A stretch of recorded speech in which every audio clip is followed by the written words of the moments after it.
In this video, we're going to be looking at trigonometric integrals with a substitution. So this is our first problem, the integral of sine to the third theta times cosine to the negative 2 theta, d theta.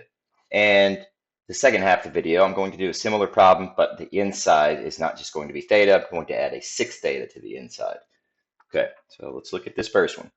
So the first thing we want to do is split off one of these sines. So I'm going to rewrite this thing as sine theta, and then I'll rewrite this with one less power now.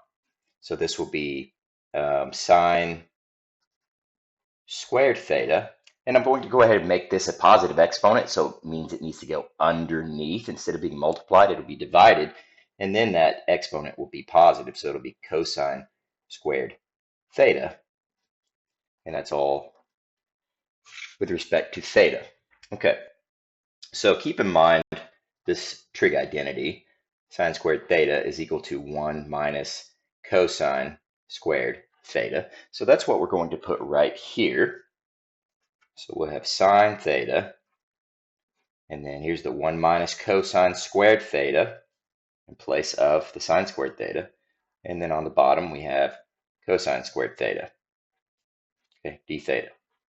Okay, and now we're going to take a look at a u substitution. So what I'm going to do is say that u is equal to cosine theta.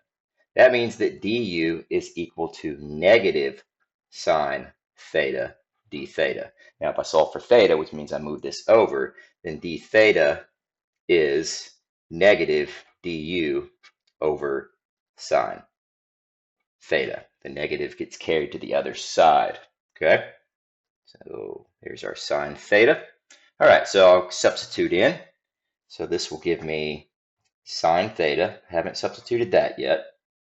Okay, and on the top, it'll be 1 minus, but instead of cosine squared theta, I'll put a u squared. And on bottom, the same. Instead of a cosine squared, I'll put a u squared. Okay, and I know that d theta is equal to this, so negative du over sine theta. Okay, so I've got it with respect to u now, but I do need to clean it up a little.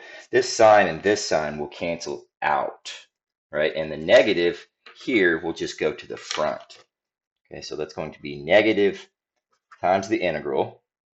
And we can go ahead and clean this up. So it'll be 1 over u squared, which is just u to the negative 2. Okay, and then minus u squared over u squared, which is 1. So I'm just splitting this denominator up into both of these. 1 over u squared is u to the negative 2, and then minus u squared over u squared is 1. And then that will be a du. So we carried the negative with the du here, and then I separated these and got this. Now I can take the integral of that. Keep in mind you have a negative out front still. Okay, so if we integrate this, you add 1 to the exponent and then divide by that. So if we add 1 here, to be a negative 1, divide by negative 1. And then on this one, it's just a 1, so we'll make it a u. Okay. And then we can clean that up a little bit. Let's see. The negative can get, well, let's leave it out for the time being. So this one is going to be 1 over u. I need to make that exponent positive, so I'll bring it to the bottom. The negative 1 makes the whole thing negative, though. And then minus u. Now I can distribute that negative sign into both. It makes them both positive, and that way we have less negative signs floating around. So it's 1 over u plus c. Okay, and all we have to do now is put it back into in respect to cosine. Okay, so it'll be 1 over cosine theta plus u, which is cosine theta plus c. Now you can leave it like this, or you can change this into a secant theta plus cosine theta plus c. So there's your answer on that one. Okay. Now I'm going to change and do the second problem with a number on the inside. Here we go. Okay, we have a similar problem here. The only difference is we have a 6 theta on the inside, and put a little parentheses there to make sure we know the 6 theta is on the inside of that integral. Okay, I'm going to do the same exact process. Okay, I'm going to split off one of the signs. So I have the integral of just a sine of 6 theta. Okay, I split that off just like I did the last one. And then I have 2 left, so I split one of them off. That means it goes from a power 3 to a power 2. So it'll be sine squared 6 theta. And then just like last time, this cosine to the negative 2 of 6 theta, I can bring it to the bottom of the fraction, make the exponent positive. So cosine of positive 2, 6 theta. Okay. And that is all respect to theta. And then I can clean this up a little bit like I did last time.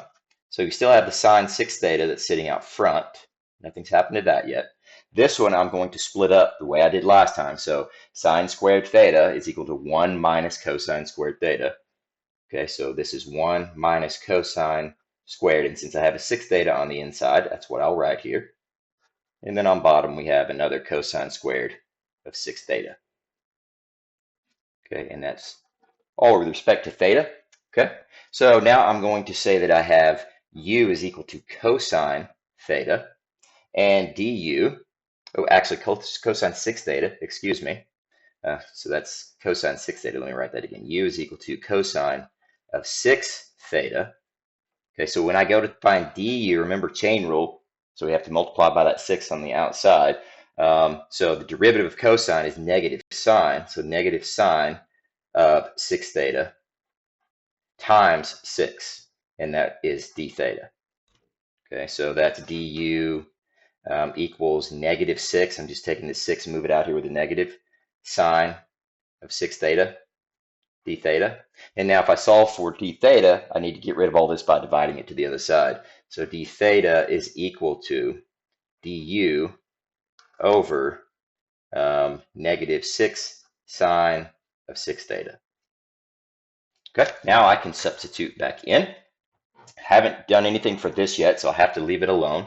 Sine of 6 theta gets left alone for now. Okay, and then it will be 1 minus cosine squared of 6u. So it'll be this, so it'll be u squared. We'll just square this. So u squared, and the bottom is also u squared, just like last time.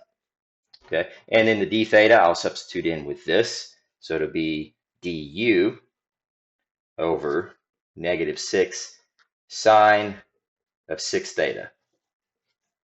Okay, so just like last time, we're going to have some things that are canceling out. Here we've got this sine of 6 theta that will cancel out, and this sine of 6 theta that will cancel out. This negative 6 right here, I'm just going to bring out to the front, like that. Okay, so I get, here's my negative 6. Okay, this is canceled, this is canceled. So it'll be, like last time, 1 over u squared is u to the negative 2, and minus u squared over u squared is 1, du. Okay, so if I integrate, don't forget the negative 6. If I integrate, okay, I will get, let's see, that'll be u to the negative 1 over negative 1. So I'm adding 1 here. And the antiderivative of 1 is just u in this case. So minus u plus c. Let me clean that up a little bit. So I get a negative 6, and that will be a negative 1 over u minus u. And if I distribute the negative sign, that'll be 6 times 1 over u plus c. And then I go back and I substitute in for u, which was cosine 6 theta. So I get 6 times 1 over cosine 6 theta plus cosine 6 theta plus c. Okay, and you can distribute the 6 and make this a secant if you want. So it would be 6 secant of 6 theta. That's what the 1 over cosine becomes. Okay, plus 6 cosine of 6 theta plus c. And that's your answer.